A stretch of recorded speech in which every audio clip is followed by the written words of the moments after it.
যান বাংলাদেশে, পাকিস্তানে চলে যান, এখানে নামাজ পড়ুন, কেউ বলবে না, এখানে চলবে না এইসব। নামাজ পড়তে 15 মিনিট লাগে, সেটা দেওয়া হলো না। 15 মিনিটের জন্য কত ঘন্টা আটকানো হতো? আর ওনারা কে?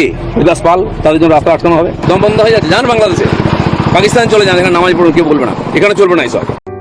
আচ্ছা মা, তাজমহল এত সুন্দর, তাজমহল কি আমরাই বানিয়েছি তাই না?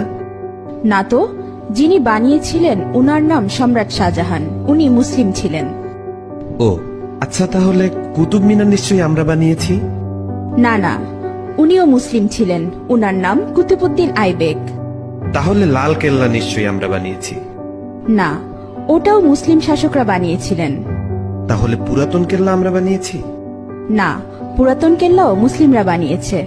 তাহলে চার মিনার নিশ্চয়ই আমরা বানিয়েছি? না, চারমিনারও মুসলিম শাসকরা বানিয়েছে। মা, আমি শুনেছি ভারতের সবচেয়ে বড় ও পুরাতন রোড গ্র্যান্ড ট্রাঙ্ক প্রায় 3000 কিলোমিটার পর্যন্ত বিস্তৃত, সেটা তো আমরা বানিয়েছি। না না, গ্র্যান্ড ট্রাঙ্ক রোড আমরা বানাইনি। গ্র্যান্ড ট্রাঙ্ক রোড এক মুসলিম শাসক বানিয়েছেন, উনার নাম শেরশাহ। আচ্ছা, তাহলে হাজারদুয়ারি প্যাসেজ নিশ্চয়ই আমরা বানিয়েছি? না বেটা, এটাও মুসলিম শাসকরা বানিয়েছে। আচ্ছা, তাহলে মুঘল সাম্রাজ্য আমাদের ছিল তাই না? না, মুঘল সাম্রাজ্য মুসলিমদের সাম্রাজ্য ছিল। আচ্ছা, জয় হিন্দ এই শব্দটাকে আমরা প্রথম তৈরি করেছিলাম? না, এটাও একজন মুসলিম প্রথম বলেছিল।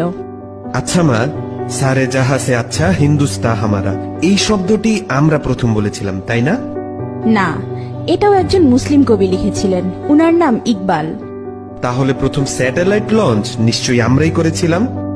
জি না, ভারত অনেকবার স্যাটেলাইট লঞ্চ করেছিল, কিন্তু প্রতিবারই ফেল হয়েছে। এরপর এপিজে আবুল কালাম আজাদ প্রথমবার সাকসেসফুল ভাবে স্যাটেলাইট লঞ্চ করেছিলেন। উনি না থাকলে আজ ভারত স্যাটেলাইট লঞ্চ করতে পারত না। তাহলে পারমাণবিক অস্ত্র নিশ্চয়ই আমরা বানিয়েছি? না না, পারমাণবিক অস্ত্র একজন মুসলিম আবিষ্কার করেছে, উনার নাম এপিজে আবুল কালাম আজাদ।